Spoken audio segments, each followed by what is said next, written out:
Chole na ebite soki na obenga yo abe Chole to sango Chole to leader Chole.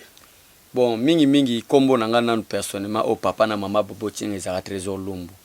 Mais ezana événement moko leka na mboka na biso le 16 septembre, le 19 septembre 2016, où toza ko exiger na monsieur Joseph Kabila pour organiser les élections. Alors, tant ba paquet élection organisée te réseau azui mbongo ya ko organiser élection ezalaki te. Si Tshisekedi wa Mulumba tali to ko tumba mboka to sala nini. Lokola zo proposer dialogue patika pouvoir to kende na dialogue. Bato bazali lokola ba médiateur ezaki église catholique senuko.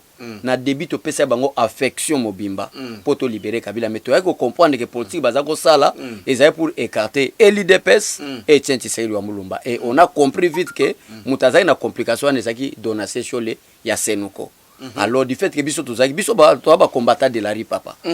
Donc muto mona teka banga ne kosimbo ete to ba combattant ri. Donc minito kutu peut-être eza moko ba question à papa nanga poser minito kutu ana mobilisation makasi pour na kotia pression na Assemblée nationale. D'accord. Tant to comme okende na centre interdiocésaine ndeto comprendre que donation sur le oaza senko baza ko la politique ya deux mesures, deux poids deux mesures.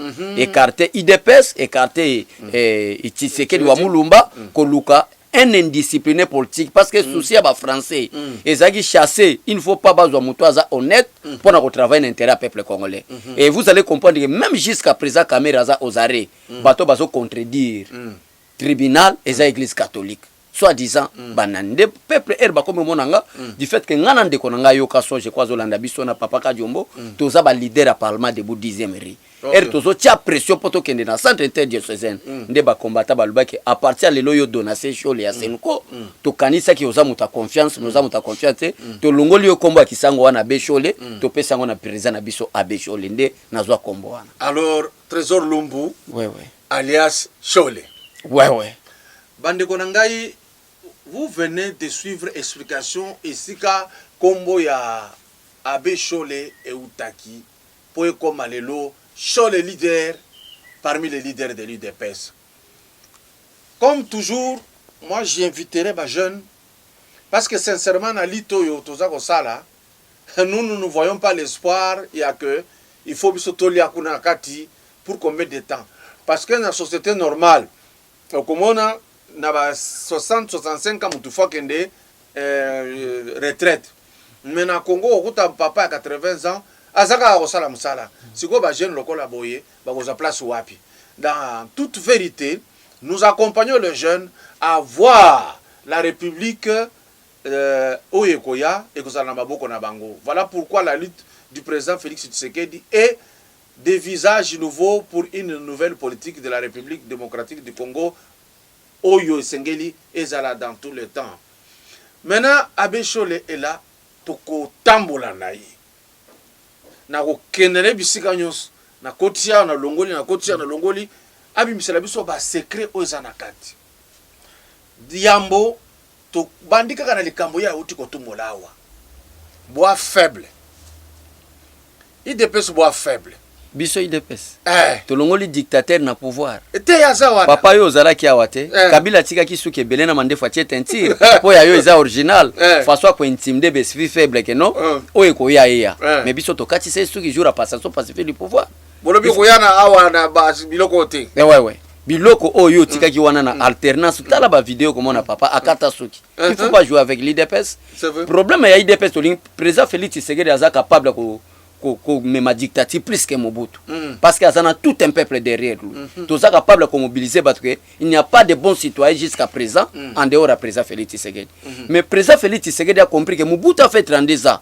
na dictature pire mais to koma wapi na Congo oba papa na biso ta ba papa Kadiombo bazana ba jeune lokola biso eza Congo biso to mona lelo te impolitesse et comme na kati mutazo reconnaître tete oh papa na ngai oh yaya na ngai même na bakam na mituka na ba transport réservoir azo bateke oh mama banani ba memeli biso impolitesse wana c'est forme ya dictature ya Mobutu na Joseph Kabila.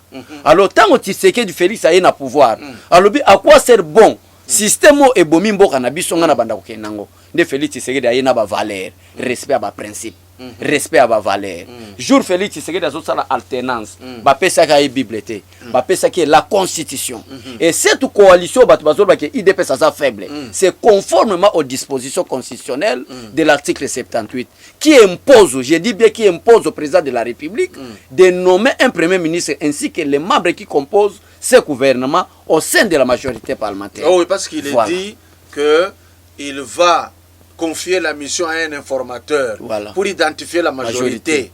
C'est de la majorité qu'il nommera un premier ministre, mais dans la coalition. Et belé na Congo, faute la population, bakoma constitution na français, batia baboy lingala, baboy chiluba, baboy kiko, baboy swahili. Siko bango po ba comprendre coalition zanini et à mobulo. Voilà, tous ceux qui ont la faiblesse na bino. Merci papa. Apparemment il dépêche beaucoup mikaka bozozela. So ba attaquer de bo réagir. Nana comprendre le comment côté bo sali o bo surprendre pe bango. Merci beaucoup papa nanga radio mona question mo malamu IDPS ça on a pour attaquer au comment que nous avons lutté ensemble mais jusqu'à présent on a peut-être pas comprendre la majorité va combattre bazu misalate pourquoi parce que l'État IDPS premièrement et ça n'a pas coupé sa misala na ba combattre IDPS l'État IDPS malgré bisonde to za ba priorité to bondi à liboso mais ils allaient pour na conserver d'abord unité nationale ozala ya Bukavu ozala Bandundu personnellement je suis du Bandundu ya Idiofa ezala Équateur en tout cas, je ne crois pas que Mubunda kwa agenda mina kwa jisaka. Nazo douter nationalité na maka. Merci beaucoup papa. Pour Mubunda, so kotali balita mulele. Conception ya obemina ko il a une nationalité douteuse. Ça c'est moi qui parle. Je doute fort. Alors problème est nini papa. IDPS attaque raté. IDPS a na ko protéger ba valeur. Mais on a compris. Ezala bandeko tozana bango na kacha cash. Ezala bandeko tozana bango na coalition FCC cash. Bazo mema trop d'indiscipline politique. Qu'est-ce que le président de la République va faire en tant qu'un démocrate et non un dictateur? Parce que ce moment le congolais belé papa nangaka Diombo ba mesani na terme ba benga présidentialisation. C'est-à-dire tout dépend du président de la République. Donc ye aboyi ko sala ne musala isika ya sali. Aboyi omoni makambo ngoyo. Voilà. Fati yangoyo. Pour kona cho mungwa na mnoko. Nazana vidéo moko na boya ko lakisa. Merci papa. Un type bien. Ameminga na jipre poto solo la. To bandiko kende amoni bitumba. Omoni batu babundaka bawera ka prome ko kesana. Voilà. Police a intervenu pour mettre l'ordre. Moko zo la kisaki yanke. Police a betiye a tiena sepo cha kraka. Mbala moko gangi. État de droit ngoyo. Voilà. Non bi monsieur. Toi tu voudrais que ce policier fasse quoi lorsqu'il est menacé par ce type indiscipliné? Et ici on est et pas na yo na ndako yebisanga makambo zoleka abina ko yeba ndenge ni nabia au moins Félix aza partout ayeba makambo zoleka limbisangai parce que non pourquoi na Congo vous bêtisez tout parce que classe politique congolaise papa nangaka Diombo ils arrivent remplis na ben discipline politique. Prenez par exemple l'exemple de monsieur que vous avez appelé Obeminako. Pour quelle raison on a prouvé que ça Mubunda idio faté? Pe raison mona biso toza ko tunandeko gili, o tunandeko yokaso, tozu ba pression ko yate pona longa place na zalaka. Na ya na boy na zo mutuka. Na zwinde moto. Okay. Na même na bambouteillage na lekananga vers na bima pe na zonga pourquoi? Tozo na ba menace parce que mboke zalaki rempli na ba corrupteur. Tala na prof na yoka ki babenga ka CMC ya Obeminako docteur en droit. Mais quand nous lisons l'article même 220, tokende na musugate na tanga ngomba pour peuple aiba l'article 220.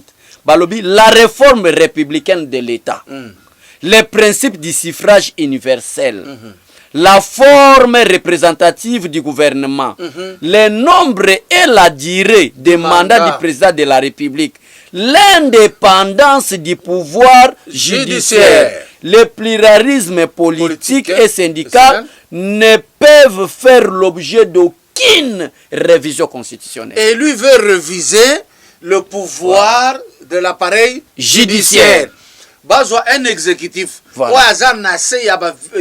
Ya premier ministre. Na se ya président na musika. Voilà. A comme mutumoko passage obligé. Ya président na premier ministre na batutu.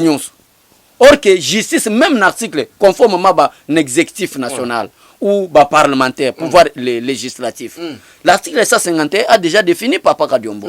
Balobi clair que et même les membres du gouvernement et même les parlementaires ne peuvent jamais aucun jour donner des injonctions au pouvoir judiciaire ni s'opposer à une décision de la justice. Voilà. Mais bango bazozwa courage ya kosala ngo pe. Bon bata bongo bandeko nanga bo lobakitala Papa Kadiombo na mwana ne pa yo ba ko ba lobaka muluba basala bongo. Ce n'est pas un problème. Papa Kadiombo aza face à un muluba te. To mesana na bino bokoma bongo lokwa boza be faible, boza bat bo respecter ba principe te, place à ko attaquer président Félix Tshisekedi bokoma ka place ya muluba. Nous la jeunesse on a compris. To boy to za batu moko ba ko manipuler na batu ba bobe minako. Azaki mobola azwi mbongo na politique. Na mboka nini biso to mona un politicien aza milliardaire. Ezaka na Congo. Politique koma lokola place bakenda opuiser diamant. Ba milliardaire bazaba grand commerçant, voilà. Bas sportif, na ba artiste. Voilà. Mais un politicien. Omona bako yemba kai na ba radio. Bako yemba kai na ba musicien po akabola kambongo. Mais peuple oyo azosalela la politique aza maléré. Mais il paraît maintenant quoi sala ba evre belé na idiofa. Papa na zobisi naza mubunda so otangi kombo na nga carte d'électeur malgré tikali na lumbu onken trésor. Dès osoka mutu babenga ambwel onken eza terme babunda. Bastille tabule ayemba. Voilà. Mais soko talipe même poste no be minako na ebite zakanani. Minako mubunda nino yoka komo minako. Yango nazolo ba clair mubunda. Nino yoka komo mubunda minako. Nebite aza mubunda wapi. Et samba bunda bazanango ezaka pareil na samba luba. Mubunda zaka très chaud. Ngai na lobaka qui peut changer na frontière makambo ya buzo tozana ngora ba ville ouais.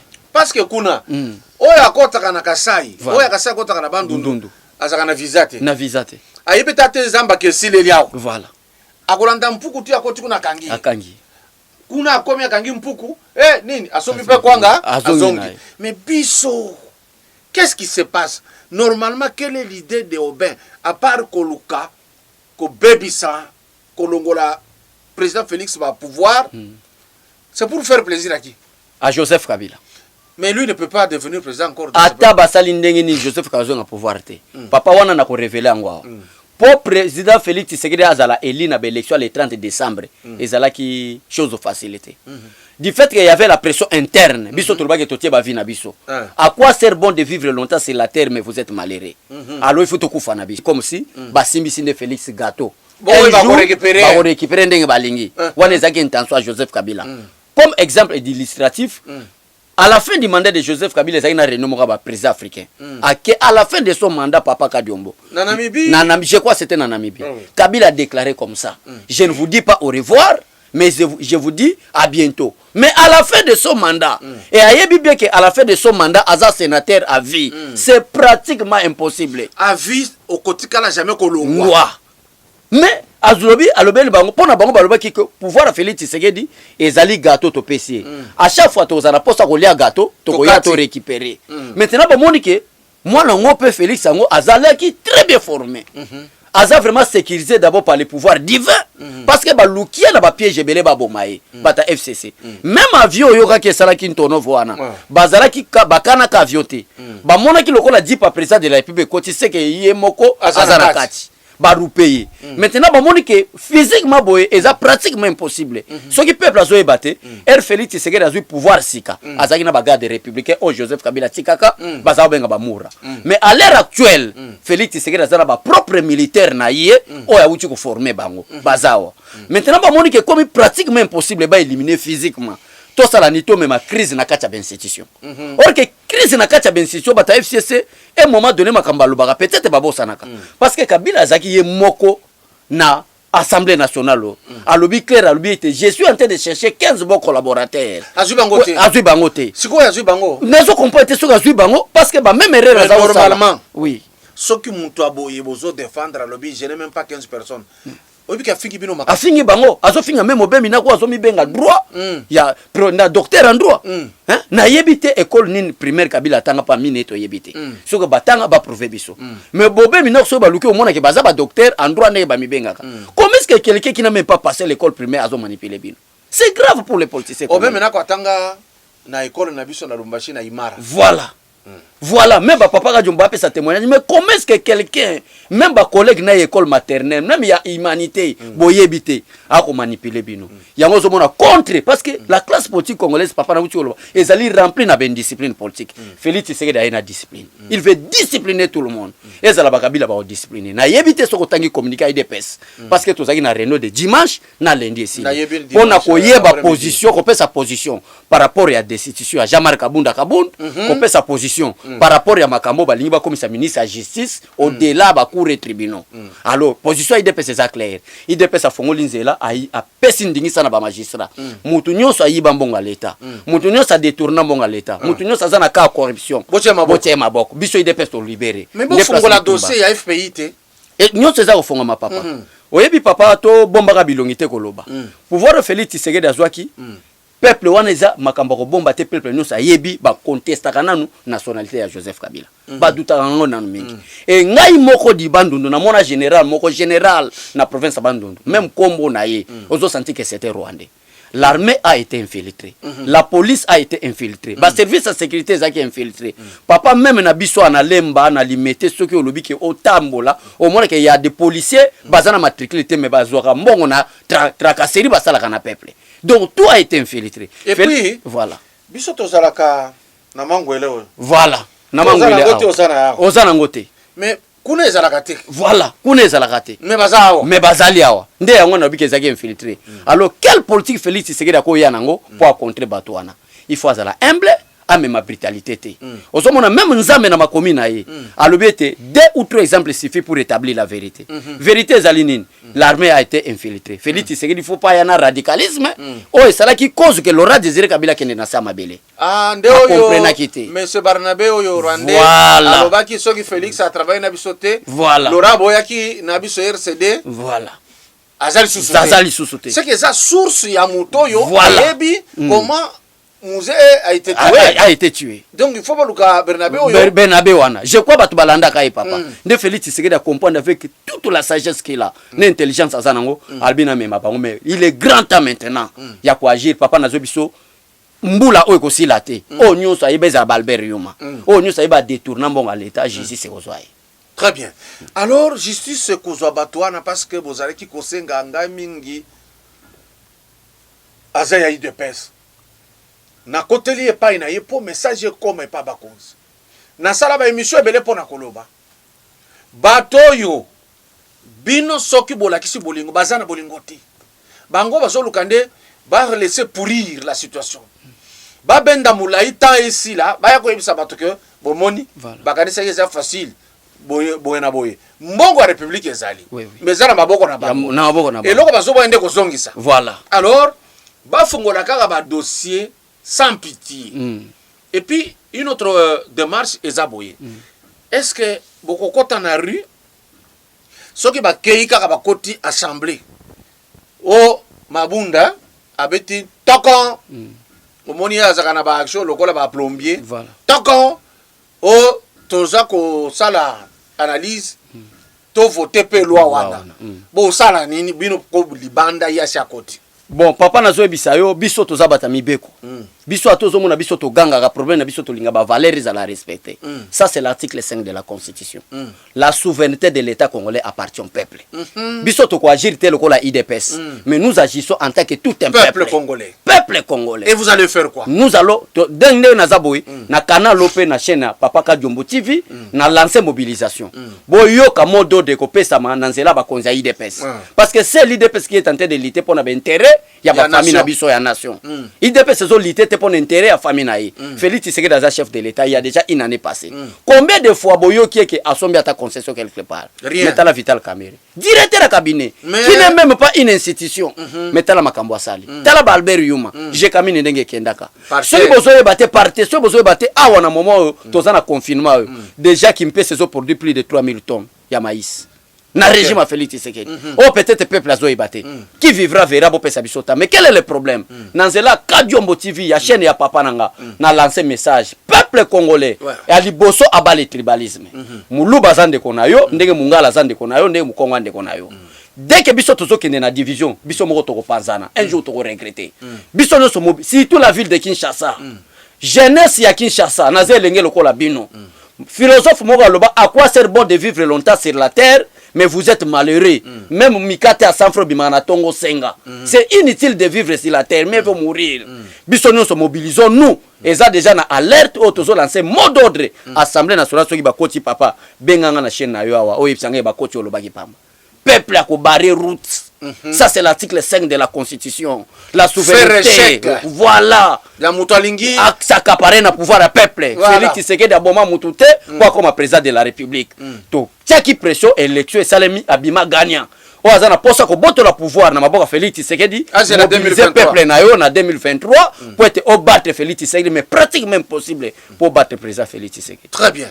Mobilisation bayoki yango tokotala soki bakobima parce que tango Jiji yana kufi to moni binote Jiji yana kufi to linga to tia pression pression to linga to tia balinga babambela biso berke no c'est l'IDPS qui est derrière la justice pour arrêter Kamere yama to bi non justice ça la mosala nae wana siko na betile l'IDPS maboko vous êtes des sages maintenant nous rentrons je voudrais toucher toujours dossier au ya Kamere voilà. Ozomona ndengeni ba sango yo basa ko telemela kaka dossier wana. En même temps lié yango na problème ya Seni. Kaka shole wana. Voilà. Alobi mutu akozala président Seni, azala mutu moko te aza pembeni ya ba politicien. Voilà. Mais songa natali dans le passé. Bango de bazaki 40 000 smartphones. Voilà. Ba tricher nango pona compte ya Fayulu. Sikoyo boko sa l'erreur te ba catholique ba zongi na Seni. Tout le monde a filmé les sources. 2. Est-ce que il faut y aller? Pour moi, je me dis, Félix a s'imposé. Azo Moutou Yasseni. Ce qui va y avoir, Azo Nissango na ministère intérieur. Bino position na bino zandengenini. Likambo yo ya Église catholique nda. Telemi maraba Seni, Église catholique nda zo telema makambo ya Kamere. Alors que tout est établi et visible. Ya Kamere moko tanga za osala biloko na TV ba monaki. Eza nini? Boko sa nini na batoyo. Église catholique depuis les pères Tshisekedi wa mulumba za viva batika la olingete c'est tozongi na conférence nationale souverain mutamemela biso kengo nanu cardinal Mosengo ce qui peuple le parce que si l'accord ya conférence souveraine zalaki appliqué mbele tolinga to ba histoire ya afdel na mbokote kengo nga uta na ebibite so bakota ba Portugal baloba mundela yako diriger ba congolais quoi premier ministre parce que kengo wadonda za na poso anga na yote papa za mundele comment est-ce komi congolais ako comme premier ministre na place Etienne Tshisekedi wa Mulumba or que auteur peut être que na conférence nationale souveraine wana était Etienne Tshisekedi wa Mulumba nana de jouer c'est toujours l'église catholique à travers cardinal Mosengo aujourd'hui même batu ba pesi Kabila ba beki pour être Kabila organisé l'élection en 2016 était et en 2019 17 ba sali yango pété et Etienne en 2018 c'est l'église catholique. Pourtant, to yambi Etienne Tshisekedi wa Mulumba na malade akenda pendant 3 ans na Belgique to yambi. Toke ko tikaye na triomphal place à sa meeting, je crois c'était le 31 juillet 2016. Atali sibiso alobi était peuple prenez-vous en charge. Je crois que mon qui neto se prena qui en charge le 19 septembre. Kabila bangi akio mona Senko. Senko wana ba pesa ba beki pour te Kabila organiser élection te. Dans le but kutu. Voilà. Chole ba kei kuna ba lobi toye ko zo ko sala rapport. Voilà. Na ndenge batinda ki biso na Kabila. Voilà. Yende a tiré la décision. Donc les assises n'ont pas décidé. Voilà, Kabila a décidé. Ça, c'est l'église catholique. L'église catholique. Nazotali sabatu n'a rien à voir pour ba kokonanga bazaba chrétien catholique. Alors, lelo oyo avant to comme na dossier à Kamero bazo contester na Seni. Ezaki na mbongo moko ebunga ki 15 millions ebunga ki na banque. Église catholique na lamuka basale yango même marche. Ezaki nzembo. Félix Tshisekedi bazo attaquer Félix mais bazo batama na sima Kamere. Non, Kamere ko sala makambo te et Lamuka a été soutenu à 100% avec l'église catholique. Mais bakokate pour n'entendre sa peuple, la population est derrière l'IDPS, derrière Félix Tshisekedi. Mais avec donation sur les papas, mal était de l'église catholique. Ba résultat ni tozwaki. Et les résultats mabe, bakufaka, guerre bimaka. Donc église catholique na domaine ya élection, na domaine à Seni, na domaine à politique, baza ba incompétent. Balongwa, bate ya batulilo banzambe, bokonza nzambe zo ya pembeni. Kindumbe mati niveau, masange mati niveau, ba prêcher batu la bonne nouvelle. Ce qui lola ngo ezalaka ya solo, tokota lola. Ba yebisa batu batika masumu. Mais politique batika la IDPS. IDPS aso bunda pour intérêt peuple, mais bango bate ya biso nde lilo banzambe, wana tozala d'accord. Papa Seigneur ko simba te, ko pesa nga raison. président Senya Obimele kate akotambola ata uti na église catholique akotambola na vision ya mibeko ya mboka soki système na bango akala peut-être bango ba prétendre que c'est la 2023 je vous dis la vérité 2023 komba kabila na mboko boyo kate 2023 combat FCC na mboka oyo bokoyoka ngote manipulateur hein papa congolais majorité ba congolais baza ba manipulateur nazolo bana par rapport à wana te po par rapport à wana za montage po to mona kine ba kaboli mbo ba pesi ba ligue des jeunes na PPRD botema na marché de la liberté bo betele maboko na ebita avec quel objectif po ata congolais mobimba kumisi kabila kozonga na pouvoir te mais bazo sala ngo avec quelle intention ça c'est la bassesse politique o lebo luka mu makambo bozo sala na kabila bo luka dofé mo bo bimisa bo sala ya za la populaire peut-être bozo pouvoir mais bozo kende ko sala mutu populaire au cas où ba principe constitutionnel et quoi empêcher à raison na pouvoir te wana premier bassesse politique deuxièmement il sengeli tote ya congolais papa biso nyonso yokaso je crois premier numéro ngani ko lobio benga nanzela yokaso benga yokaso c'est mon frère tous années place moko to solo bien on retourner combien de fois bato bazo ko manipuler biso pour to tia trouble na kacha IDPS pour so kinga na zui mwa kaniaka yokaso azui mwa kaniaka lokola base wana ezali ya biso to ko diaboliser ba base wana ke ba konza parti bazo pesa biso musala te trouble tango ezo salema na avantage na bango combien de fois mbongo yé biso to non na parti na biso to ko semer trouble te to boyi pona utaisa congolais nini mbongo zwango na nzela motoki nayo mbongo zwango na nzela musala kolinga facilité te biso to ba oyo to kochi ba kasho to kochi ba boloko jamais bokoti ko yoka biso un jour to réclamer Félix Musala so to komi ko réclamer c'est-à-dire to comprendre l'essentialité na biso te essentialité na biso c'est pour un parti politique IDPS malgré c'est l'IDPS qui a l'ité mais essentialité na biso c'est pour tous les Congolais alors Congolais tika manipulation erreur Congolais ani papa Kadiombo tal ko la pater tozo par exemple moko illustratif Moïse Katumbi bato ba moni impact Moïse Katumbi ka era comme gouverneur et après le gouverneur ba donc ça la sauté mutu aza mutamayele a comprendre ba do aza ko sala kala na mbonga gouvernement provincial po batonga katanga ya yete mais yeyo alongwe asa ba do asa égoïste azuka ka ya bino asali bino pona côté ya congolais nini mbonga ko sala voilà oyo ko za mayele donc ngai na ebi Katumbi kuna na Lubumbashi quand même je suis plus âgé que lui na ebi est bien azana lokumu lokumu makasi ya ye utinde na équipe ya Mazembe voilà ya ye moko boya sala ki eza Mazembe siko fungoli nga mémoire olobi azala ki kopesa cadeau ba do ezali ko salima tango azala ki gouverneur alongwe don et katani cela veut dire à s'occuper koya à séduire bato soka comme président nyonso boyokanaki ekoyate yate donc pour hôtel ça peuple congolais nini mbongo koya boye 2 milliards pour na kobongisa ba balabala na biso congolais azu yango ayibi yango atina poche na ye abimisika $100,000 abandi okabola bato. Ok, ce que visionnaire, vous comprenez, moi je kabola, il y a qui pour l'intérêt général. Alors le col nzala peze belé na mboka, wana ndenge ba dictateur ba kamara mboka. To bo ma peuple congolais nzala ba tia provision te. Po eto banda somba ba on a polo na mungwa ba on voter biso. Mais biso to comprena wana, biso so yeli biso message wana to en tout cas to benga no mabe. Biso ba sakana biso te ba politicien ba yebi. Papa deep clair vraiment catchy boy. Na $5,000 en enveloppe. Muto ake prison atindi muto. Atindi moko ya biso ya IDPS na kotanga même mukoko. Claire boy na $5,000 na poche ça c'est la bassesse sort nango kozalani aujourd'hui jeep $5,000 ok okomi bakomi ko manipuler obandi ko luka carburant okomi ko senga ini nzambe pe misala mabe bonga lingate ok kuna mutuke tuchi bon esili ça c'est la bassesse tout ça na niveau même biso bongote alors peuple congolais fongola miso mutu ayeli biso système malamu pour être gêné ça la considérer c'est président Félix Tshisekedi soutenez-le nanzela mabondeli kolanda diabolisation te. Papa, moi, je malgré la question, était tout attaqué parce que la République allait être divisée na confusion ya Lamuka na Kashi. Tous les moi, je suis là à Lamuka Mouké. Règlement d'ordre intérieur na Lamuka.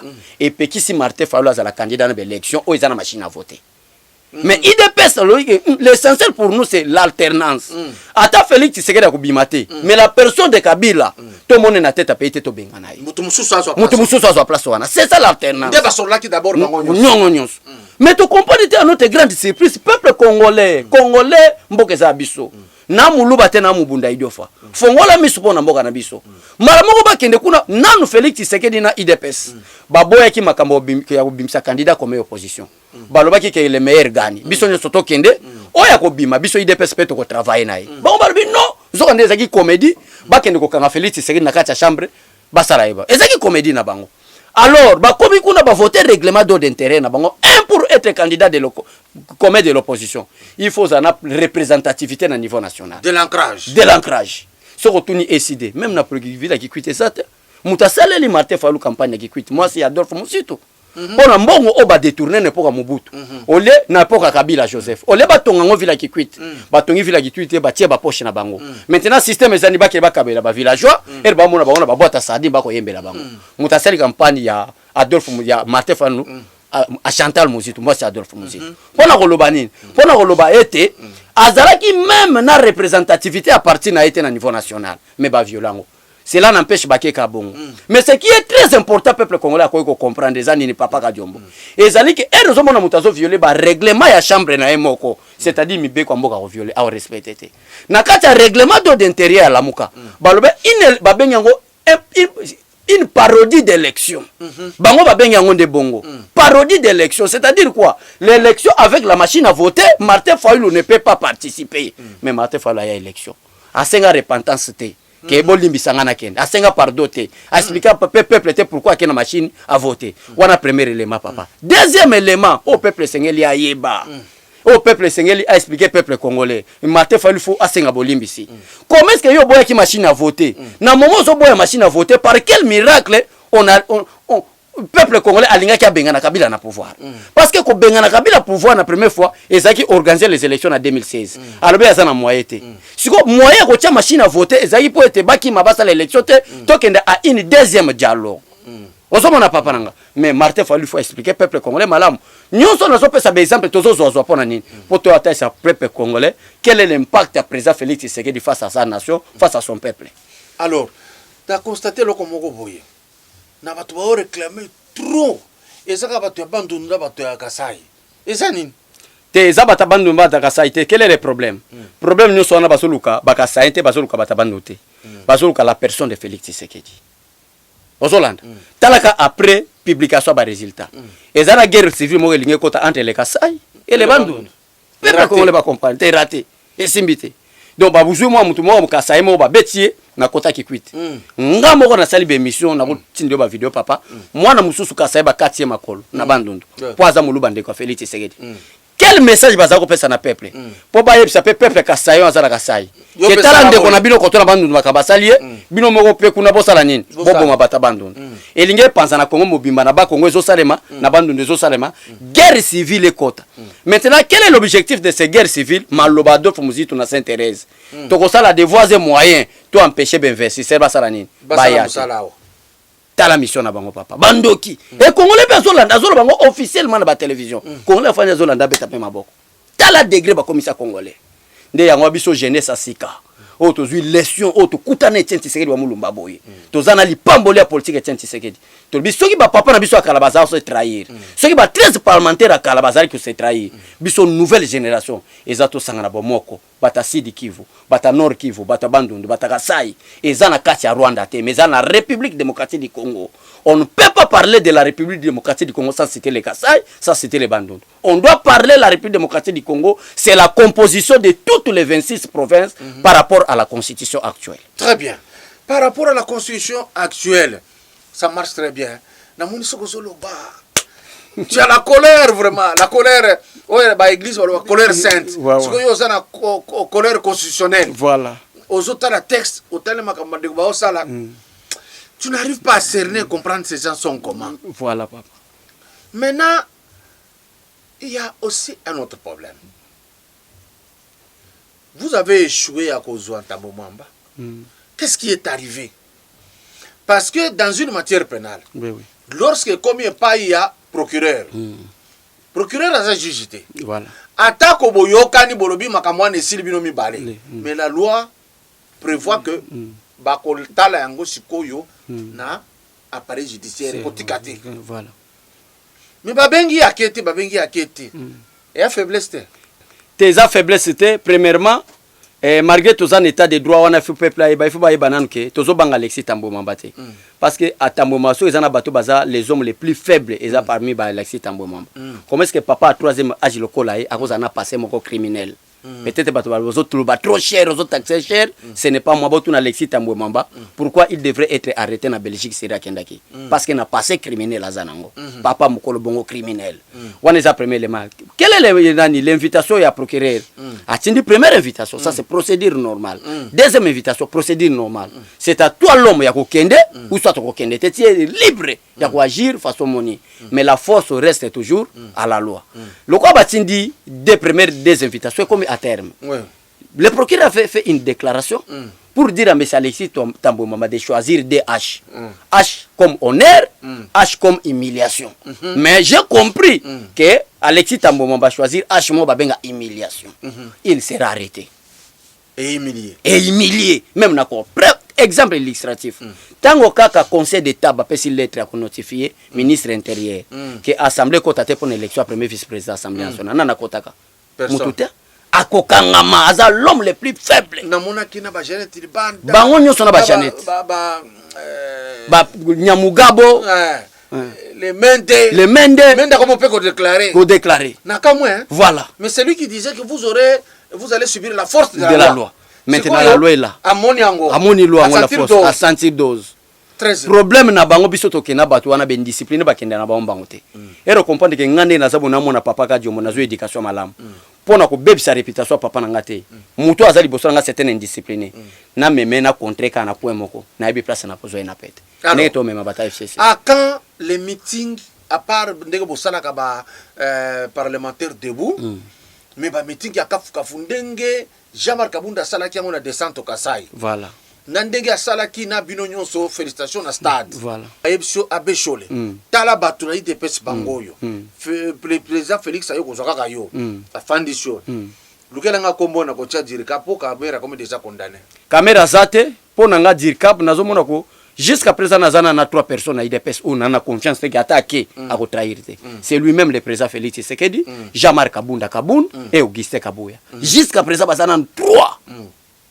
Oh vraiment somo yango somo na conflit za makasi na kati ya IDPS balingi balongo la dette toana.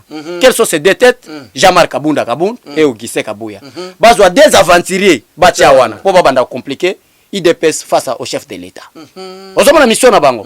Donc jusqu'à présent nazana 3 on a sa confiance na ouvertement.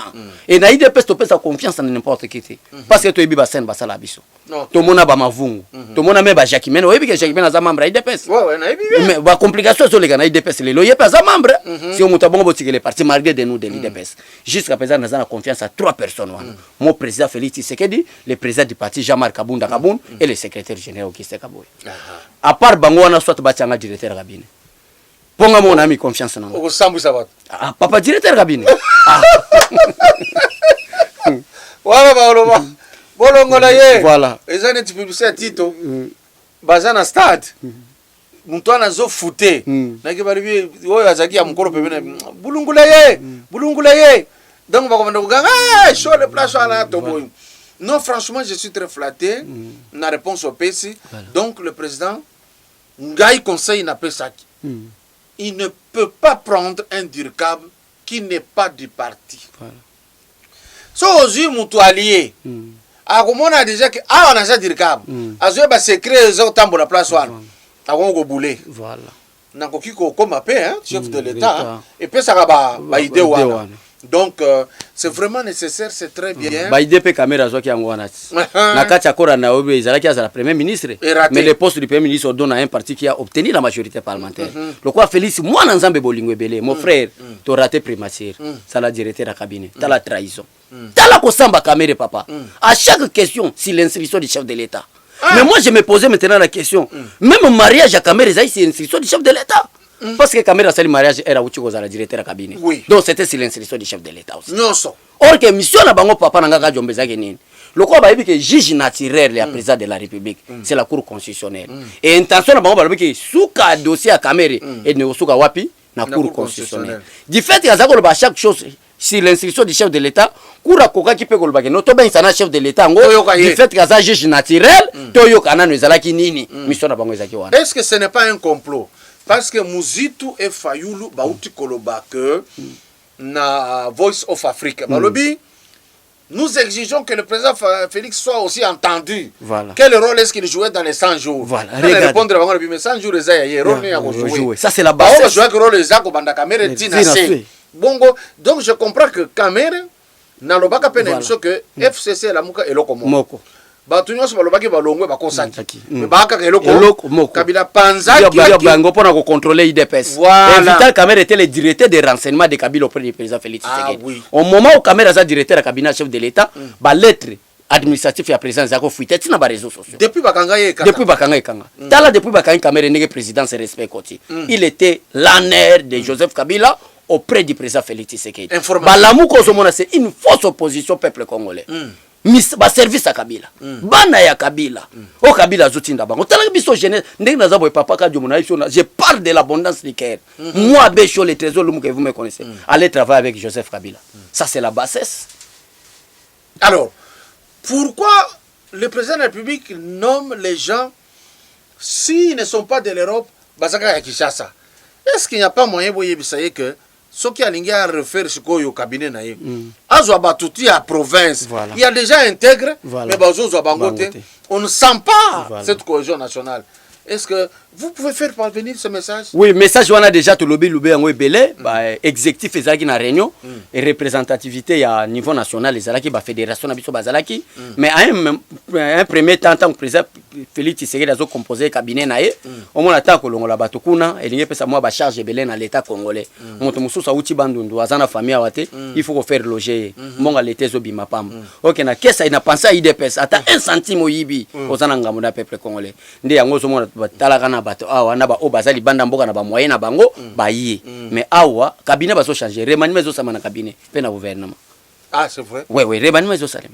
On ne peut pas continuer avec des ministres indisciplinés qui ne veulent pas notifier les ordonnances du chef de l'État na ba mandataire na bango bango ba kanisa ki yango faiblesse mais biso total ki bango total to pesa bino bolingo. Maintenant il est grand temps de changer tout.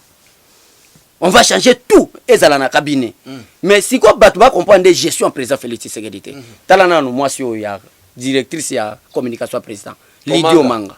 Au moment où président Félix Tshisekedi a bengani na présidence avec la sagesse. Madame Kende comme mandataire, il y a poste de télécommunication, poste de télévision. Poste de balongoli badinga baganga. Il a un problème avec Vital Kamerhe. Non, donc gérer bino sagesse au Salomon zo, n'intelligence ça. En tout cas ba génération. La poste peut lettre ya gate. Elle lettre ya gate to fandi si était pas. Mandape na nani mende pe na RVA.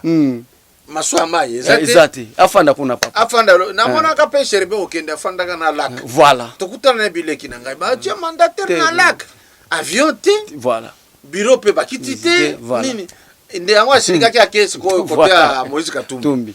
Alors en conclusion ozo prévoir ndenge nini après le 30 juin au monini? Après le 30 juin, en tout cas, Makambozo y a ébélé vraiment dans senti pression. On a vraiment au bon bangote Makambozo ébélé, même le président de la République lui-même du fait qu'il a des bancaires, mais il a un candidat degré à Kosakanate. Donc après le 30 juin, tout va changer. On a un message dans le peuple congolais. On a le Congo qui a été détruit pendant 1965, na coup d'état Mobutu. Félix Tshisekedi ne peut pas faire tout na Mbalamoko. Ndena bolingo azalaki nango. Albina pe sa programme d'urgence. Malgré bamiyibi baleka ki ebele. Mais après le 30 juin, Sambela Nzambe Kufate, au mona gestion Félix Tshisekedi a même. Très bien. Beaucoup mona gestion président Félix Tshisekedi a quand même ezama lobaya suka ya Cholet l'intraitable. Cholet parmi les leaders de la nouvelle génération. Lumbu Trésor vient de parler avec son cœur. Bolandi yango. Namona kamingi ba patron soki bazobeta musique ba kiko tia musicien mbongo. Parfois musicien ajoue mbakaka papa simba mama mama simba papa atie mbongo. Mais quelqu'un qui lutte pour la République. Olukata tala moi eloko yango n'enveloppe pour ne pas douter. Pourquoi vous voulez amener votre fortune quand on a besoin de détruire mboka?